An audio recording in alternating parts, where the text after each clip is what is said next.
नमस्कार दोस्तों, मेरा नाम है डॉक्टर नीतीश शर्मा। मैं एक होम्योपैथिक डॉक्टर और साइकेट्रिस्ट हूँ। आज हम दोस्तों बात करेंगे साइटिका का पेन या सियाटिक नर्व की वजह से जो होने वाला पेन होता है। सबसे पहले तो हम ये पता लगाएं कि सियाटिक नर्व होती कहाँ पर है। तो सियाटिक नर्व दोस्तों होती है कमर में और हिप रीजन पे और नीचे पैरों में, और पैरों के तलवों तक यानी फुट रीजन तक जाती है। ये जो नर्व होती है ये कमर से स्टार्ट होती है और पैरों तक जाती है, और इसमें जब सूजन आ जाती है या किसी वजह से दबाव पड़ता है तो उस पर्सन को सियाटिका का पेन होने लगता है। तो आज हम मुख्य कारण, आज इस वीडियो में सियाटिका के पेन के मुख्य कारण, उनके घरेलू उपाय कि कैसे हम घरेलू उपाय से उसको कम कर सकते हैं, कौन कौन से योग यानी एक्सरसाइज करते हैं जिससे सियाटिक पेन कम होगा, और अंत में मैं आपको बताऊंगा मुख्य होम्योपैथिक दवाएं जिनका कोई भी साइड इफ़ेक्ट नहीं होता है। हम लोग सबसे पहले बात करते हैं सियाटिक पेन के मुख्य कारणों की। तो दोस्तों सबसे पहले सियाटिक पेन का मुख्य कारण जो होता है वो होता है स्लिप डिस्क या हर्निएटेड डिस्क की प्रॉब्लम। स्लिप डिस्क या हर्निएटेड डिस्क की प्रॉब्लम में क्या होता है, इसमें जो रीढ़ की हड्डी यानी हमारी जो बैकबोन होती है, तो हर एक रीढ़ की हड्डी के बीच में एक डिस्क होती है, एक गोल स्ट्रक्चर होता है। वो अगर खिसक जाता है किसी भी वजह से, तो जब खिसकेगा तो वहाँ पर अगर सियाटिक नर्व प्रेजेंट है तो उसके ऊपर दबाव पड़ने लगेगा, और जब दबाव पड़ेगा तो सियाटिक पेन होने लगता है। दूसरा जो मुख्य कारण होता है वो होता है दोस्तों एक पायरिफॉर्म सिंड्रोम उसको बोलते हैं। पायरिफॉर्म सिंड्रोम में क्या होता है, पायरिफॉर्म नाम की एक मसल होती है, एक मांसपेशी होती है जो कि कमर के रीजन के पास होती है। तो जब ये मांसपेशी किसी वजह से सूज जाती है तो उस सूजन की वजह से यह प्रेशर यानी दबाव डालने लगती है सियाटिक नर्व पर, और जब सियाटिक नर्व पर दबाव पड़ेगा तो सियाटिक का पेन होने लगेगा। तीसरा जो मुख्य कारण है वो है इंजरी या चोट। तो अगर किसी बंदे को किसी वजह से इंजरी या चोट लग जाती है, और चोट उसको कमर के रीजन में फिसलने से लग गई, गिरने से लग गई, कूदने से लग गई, तो अगर इन सब वजहों से चोट जब लग जाती है कमर के हिस्से पे या कूल्हे यानी हिप रीजन में, तो उसकी वजह से भी सियाटिक नर्व के ऊपर प्रेशर पड़ने लगता है और सियाटिक का पेन होने लगता है। चौथा जो मुख्य कारण है दोस्तों उसको बोलते हैं स्पाइनल स्टेनोसिस। स्पाइनल स्टेनोसिस में क्या होता है, जो बैकबोन होती है तो बैकबोन में होल्स होते हैं, कुछ छेद होते हैं, उन्हीं छेदों के द्वारा सियाटिक नर्व पास हो रही होती है। कभी अगर मान लीजिए किसी वजह से वो छेद छोटा होने लगता है, तो जब छोटा होगा तो वो सियाटिक नर्व के ऊपर प्रेशर डालेगा, दबाव डालेगा, जिसकी वजह से पेन होने लगेगा। ठीक है दोस्तों, पांचवा जो मुख्य कारण है वो ओबेसिटी यानी मोटापा। अगर कोई मोटापा हो रहा है, किसी को बहुत ज़्यादा मोटापा हो रहा है, तो उसमें भी जब मांसपेशियां बहुत ग्रोथ कर जाएंगी, बहुत वृद्धि कर जाएंगी, तो वो उसका भी प्रेशर पड़ता है सियाटिक नर्व पर, और जब सियाटिक नर्व पर प्रेशर पड़ेगा यानी दबाव पड़ेगा तो उसके अंदर सूजन आने लगती है और पेन महसूस होने लगता है। तो दोस्तों ये तो हैं मुख्य कारण जिनकी वजह से लोगों को सियाटिक पेन या सियाटिक नर्व के अंदर सूजन या दबाव पड़ने से पेन महसूस होता है। अब हम बात करते हैं सियाटिक नर्व यानी सियाटिका के पेन से घरेलू उपायों के द्वारा कैसे आप बचें, कैसे आप उसे कम करें। तो पहला जो घरेलू उपाय है वो है ठंडी और गर्म चीज़ की सिकाई। तो अगर आप ठंडे और गर्म चीज़ की सिकाई करते हैं, पहले ठंडे और फिर उसके बाद गर्म, तो पहले ठंडे और बाद में गर्म चीज़ की सिकाई करने से दोस्तों क्या होता है, जो मांसपेशियाँ होती हैं वो रिलैक्स हो जाती हैं, और जब मांसपेशियाँ रिलैक्स होंगी तो अगर उन मांसपेशियों की वजह से सियाटिक नर्व के ऊपर प्रेशर पड़ रहा होगा तो वो प्रेशर कम हो जाएगा, वो दबाव कम हो जाएगा, जिसकी वजह से उस बंदे को पेन में रिलीफ मिलेगा यानी पेन में कमी आ जाएगी। ठीक है दोस्तों, दूसरा जो घरेलू उपाय है वो है अदरक और लहसुन का सेवन करना। अगर आप अदरक यानी जिंजर और लहसुन का सेवन करते हैं तो इसकी वजह से भी क्या होता है, जो पेन है वो कम हो जाता है। तो लहसुन का सेवन आप अपने रोज़मर्रा के खाने की चीज़ों में कर सकते हैं या कच्चा लहसुन भी खा सकते हैं, और अदरक का सेवन जो है आप चाय में बनाकर पीते हैं या काढ़ा बना के पी सकते हैं। तो अगर आप इनका सेवन भी करते हैं तो इन दोनों ही चीज़ों में एंटी इन्फ्लामेटरी कैरेक्टर होता है, यानी इनके अंदर शरीर में सूजन को कम करने की क्षमता होती है। तो अगर आप लहसुन और अदरक का सेवन करेंगे तो शरीर में सूजन की कमी आएगी, और सूजन कमी आएगी तो सियाटिक नर्व भी अगर सूजी हुई होगी जिसकी वजह से पेन हो रहा होगा तो उसमें भी आपको आराम मिलेगा। नेक्स्ट जो घरेलू उपाय है दोस्तों वो है हल्दी वाला दूध।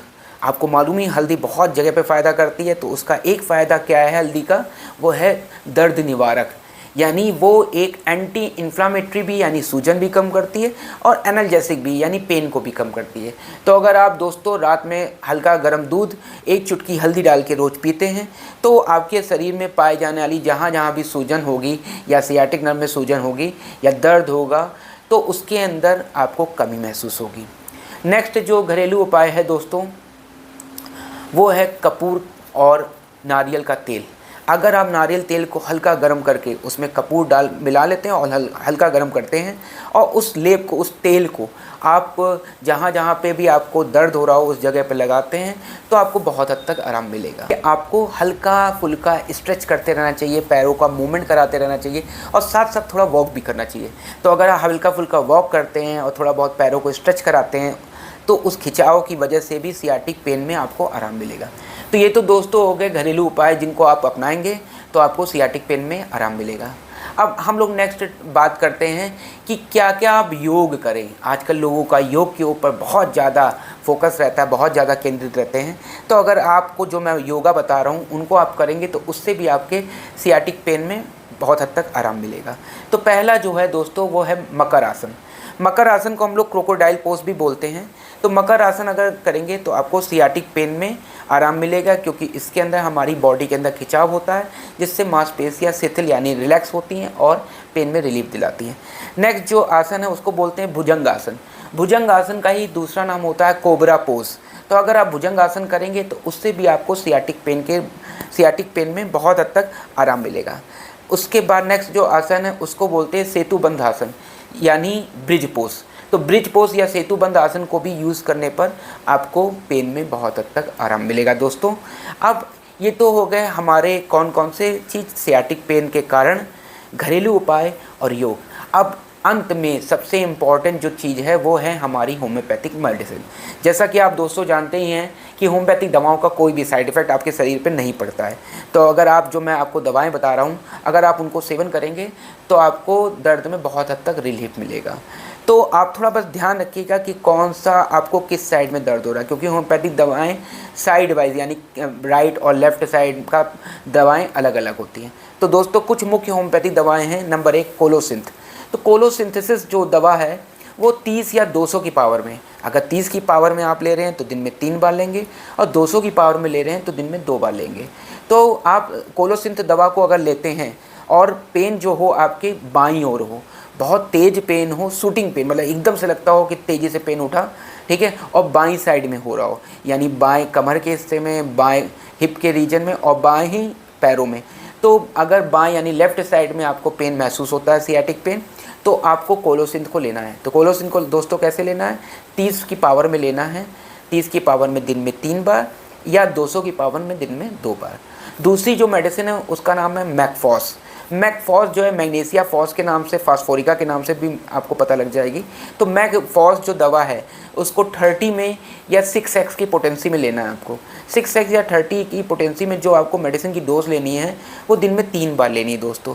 लेकिन मैकफॉस को आप कब लेते हैं, मैकफॉस को आप तब लेते हैं जब आपके राइट साइड यानी दाहिनी साइड के हिस्से में दर्द हो रहा हो। तो दाहिनी साइड के कमर, दाहिनी साइड के हिप रीजन में और दाहिनी साइड के अगर पैरों में आपको पेन महसूस हो रहा है सियाटिक का, तो आपको कौन सी दवा लेनी है दोस्तों, मैकफॉस। मैकफॉस की एक और ख़ास बात क्या है कि मैकफॉस हम लोग तब ज़्यादातर लेते हैं जब गर्म से आराम मिलता है। तो गर्म चीज़ की सिकाई करने से अगर आपको सियाटिक पेन में आराम मिल रहा है तो आप मैकफॉस लेंगे दोस्तों। तीसरी जो मुख्य मेडिसिन है वो है रस्टॉक्स। तो रस्टॉक्स जो है उसको भी आप 30 या 200 की पावर में ले सकते हैं, यानी 30 या 200 की पावर में ले सकते हैं। तो 30 की पावर में अगर आप ले रहे हैं तो दिन में 3 बार लेना है दोस्तों, और 200 की पावर में ले रहे हैं तो दिन में 2 बार लेना है। तो रस्टॉक्स को हम जनरली कब लेते हैं, जब आप जैसे आप चले फिरे थोड़ा बहुत, जैसे सवेरे सवेरे तो पेन महसूस हो गई, ठीक है, या जब भी आपको महसूस हो रहा है, अगर आप चले फिरे हल्का फुल्का और आपको लगे कि पेन चलने फिरने पे थोड़ा कम हो रहा है, तो अगर चलने फिरने पर अगर आपको थोड़ा पेन कम महसूस हो रहा है तो आपको दोस्तों रस्टॉक्स मेडिसिन लेनी है, ठीक है दोस्तों। फिर उसके बाद जो मेडिसिन है, चौथी मेडिसिन है गनाफाइलम। तो गनाफाइलम को भी दोस्तों आप 30 की पोटेंसी में लेंगे।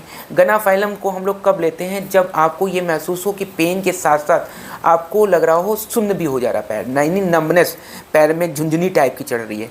तो अगर आपको झुंझुनी टाइप की चढ़ रही है, सुन्न हो जा रहा है, तो आप वहाँ पे गनाफाइलम दवा लेंगे तो आपको उससे आराम मिलेगा। और पांचवी जो मुख्य मेडिसिन है होम्योपैथी की वो है आर्निका।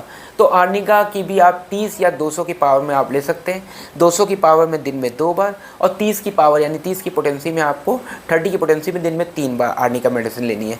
और आर्निका ज़्यादातर हम उस केस में लेते हैं जब ये सियाटिक नर्व का पेन आपको स्टार्ट हुआ है किसी चोट के लगने के कारण। तो अगर आपको चोट लगने के कारण सियाटिक पेन हो रहा है तो आप आर्निका लेंगे तो आपको बहुत हद तक आराम मिलेगा। और दोस्तों अगर आपको कोई जानकारी चाहिए सियाटिक पेन या इससे रिलेटेड या किसी और बीमारी के लिए तो आप मुझे कमेंट बॉक्स में कमेंट करें। धन्यवाद दोस्तों।